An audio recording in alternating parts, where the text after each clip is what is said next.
Hi guys, a very good afternoon. It's Nepal versus Sri Lanka.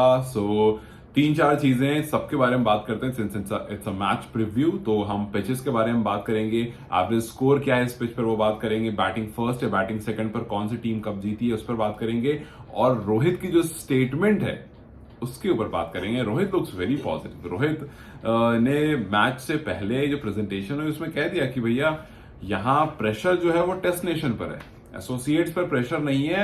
ये tournament एक shocker रहा है, ये शॉक दे रहा है सबको, क्योंकि पिचेस एक्सपेक्टेड नहीं थी. हम दोनों से उनका मतलब है एसोसिएट्स और टेस्ट नेशन दोनों ही यहाँ पहली बार आए थे, पहली बार खेल रहे थे, और इस सरप्राइज पैकेज में अब जो प्रेशर है वो टेस्ट नेशन पर है.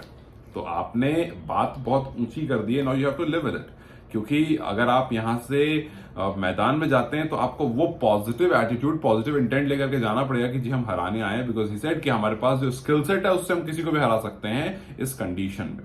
तो कंडीशन की बात कर लेते हैं. कंडीशन क्या है? तो सबसे पहले तो एक सैड न्यूज ये है कि भैया बारिश होने वाली है. बारिश के चांसेस बहुत ज्यादा दिखा रहे हैं, और अगर बारिश होती है तो प्रॉब्लम हो जाएगी, क्योंकि बारिश अगर ज्यादा हो जाती है तो मैच पूरा खत्म हो जाएगा. मैच पूरा खत्म हो जाएगा तो श्रीलंका तो वैसे बाहर हो जाएगी, तो मतलब ठीक है, बिकॉज आपके पास एक टीम माइनस हो जाएगी. साउथ अफ्रीका पहुंच चुकी है, तो फिर आपके पास बांग्लादेश, नेदरलैंड एंड नेपाल बचेगी. नेपाल को अगले दो मैचेस जो हैं वो तो ऑब्वियसली जीतने पड़ेंगे. वहां पर संदीप का भी असिस्टेंस मिल जाएगा, और ऊपर वाली जो टीम्स हैं उनके भी 2-2 हो चुके हैं. तो नेपाल के पास 1 पॉइंट हो जाएगा, और ऊपर वाली टीम एक मैच अपना जीत चुकी हैं, तो उनके पास 2-2 पॉइंट ऑलरेडी है. तो खैर श्रीलंका बाहर हो जाएगी, और Nepal will still be there in the game.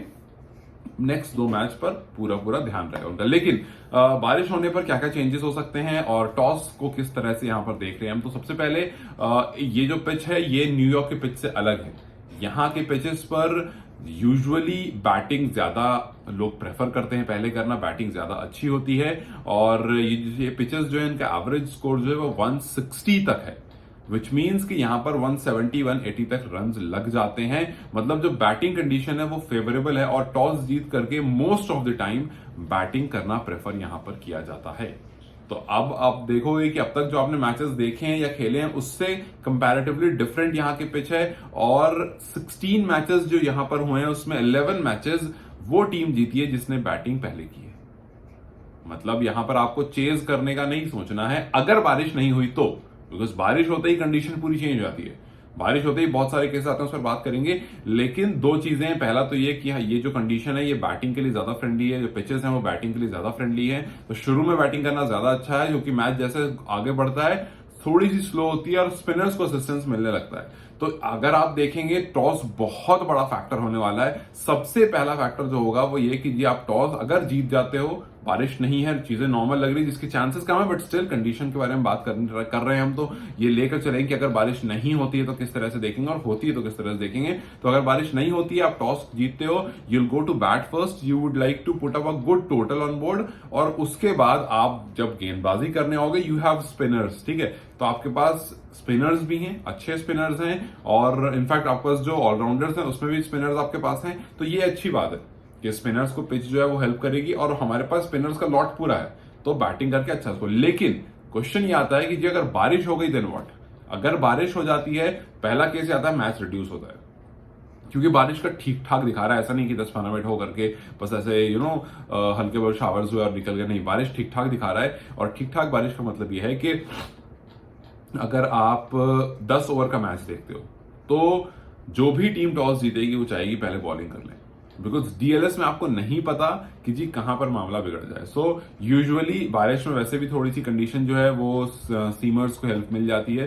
तो अगर ओवरकास्ट हो जाता है, अगर बारिश हो जाती है, तो वहां पर you have to be very sure कि आप टॉस जीतो. अगर मोस्ट प्रोबेबली होगा भी यही कि अगर बारिश हो जाती है, मैच रिड्यूस होने के चांसेस होते हैं, तो जो भी कैप्टन टॉस जीतेगा वो पहले बॉलिंग करने का सोचेगा, सामने वाले को बोलेगा जी आप रन बनाओ, और उसके बाद जब, क्योंकि नेक्स्ट में फिर बारिश हो सकती है, बारिश के ऐसा हिसाब है कि हो सकता है 10 ओवर बाद फिर हो जाए बारिश. अगर फिर से हो जाती है बारिश तो वहां पर फिर डीएलएस लग जाएगा. और डीएलएस में ऐसा होता है कि आपको पता रहता है कि जी कितने में कितना स्कोर करना है. काफी बार ऐसा होता है कि एक टीम 10 में लेट्स से 100 रन मारती है, जब बारिश हो जाती है तो वो 10 जो है रिड्यूस होकर के 8 हो जाता है.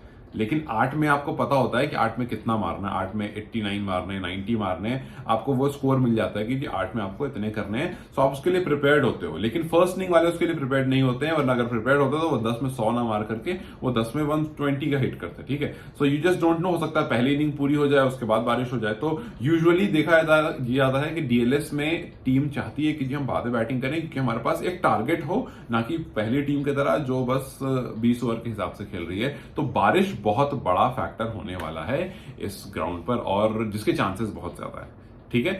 तो ये खैर कुल मिलाकर बात रही पिचेस की, कुल मिलाकर बात रही एवरेज स्कोर की, टॉस की, कंडीशंस की।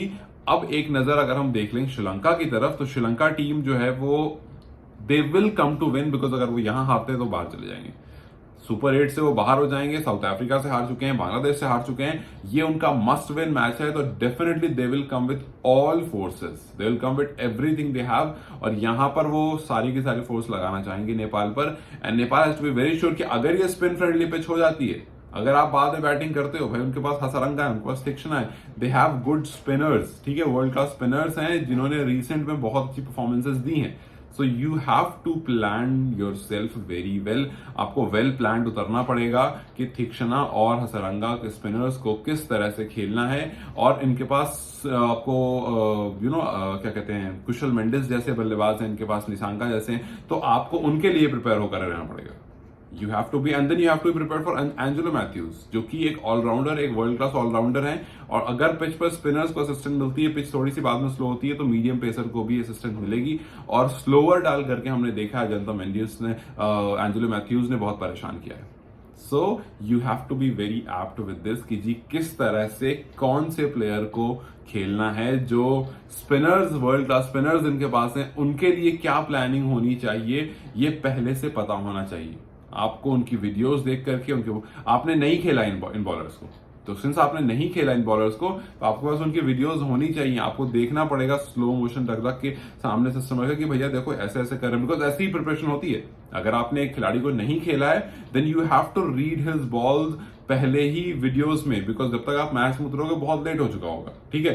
बातें जितनी भी कर लो, अनलेस आप एक्सपीरियंस उसको सामने से नहीं करते हो, वो आपके लिए थोड़ा सा डिफिकल्ट होता है, थोड़ा सा नया होता है। सो इट्स बेटर कि आप पहले से इन बॉलर्स के लिए प्रिपेयर होकर जाओ और उन बैटर्स के लिए प्रिपेयर होकर जाओ जिनको हमने रिसेंट में परफॉर्म करते हुए देखा है, चाहे वो निशांका हो, कुशल मेंडिस हो, या उनके पास जो पूरी लाइनअप है उसमें से कोई भी हो। So you have to be very sure कि भाई अगर 10 छोटा मैच होता है तो वो भी जाएंगे हिट करने के लिए, वो भी जाएंगे लंबे स्कोर के लिए, उनको भी ये सारी चीजें पता है कि यहाँ पर इतना एवरेज स्कोर, इतने रन बनते रहते हैं, टॉस होने के बाद ये जीता है। तो ऐसा नहीं कि सिर्फ नेपाल को ही पता है, ऐसा नहीं कि सिर्फ आप लोगों को ही पता है, वो भी वेल रिसर्च करके ही आए हैं। जब मैं इतने से इसके लिए रिसर्च कर लेता हूँ, तो वो भी वेल रिसर्च करके, उनके पास तो प्रॉपर टीम्स बैठी रहती है। So that is very obvious कि रिसर्च जो है वो प्रॉपर की भी होती है। उस रिसर्च के ऊपर काम आप कितना करते हो, दैट इज वेरी इंपॉर्टेंट। सो अब देखना ही है कि जी फ्लोरिडा कैसा स्वागत करता है। आई एम होपिंग कि अच्छा क्राउड आएगा एक बार फिर से, एंड एक बार फिर से हम फैंस के बारे में बात करेंगे। लेकिन हम चाहते हैं कि हम फैंस के साथ साथ प्लेयर्स के बारे में बात करें, परफॉर्मेंस के बारे में बात करें, और थोड़ा सा थोड़ा सा नेपाल वाली मतलब वाइब लाओ यार के you playing against Sri Lanka and then you went for it कि T20 क्रिकेट है, हमें पता है कैसे खेलते हैं, हमें पता है शॉर्टेस्ट फॉर्मेट कैसे खेलते हैं। We have been doing this for quite a while, ऐसा नहीं है कि हम कोई नए हैं। So just go with that attitude और दिखा दो कि यार अभी देखो ना, यूएसए इज डूइंग गुड यार, नीदरलैंड्स इज डूइंग, तो आपके एसोसिएट्स अच्छा कर रहे हैं। So it's your time to prove, it's your time to show them कि हम सिर्फ फैंस के बलबूते पर नहीं, फैंस यहाँ इसलिए बिकॉज हमने अच्छा परफॉर्म किया है, उस वजह से वो हमें सपोर्ट करने आते हैं, नॉट जस्ट बिकॉज कि वो नेपाल से बिलोंग करते हैं। सो आई रियली होप कि we see a good match, and I hope कि वो पूरी प्रिपरेशन के साथ यहाँ पर उतरे, एंड लेट्स जस्ट होप कि it turns out well. I try कि मैं मैच शुरू के कुछ 4-5 ओवर आपके साथ बैठकर देखूं, वॉच अलाउंग करूं, और जैसा भी होगा let you know, but morning most probably I will come live. Let's see what happens, fingers crossed, and all the best Nepal. Till then you guys take care, I will see you tomorrow morning, bye bye.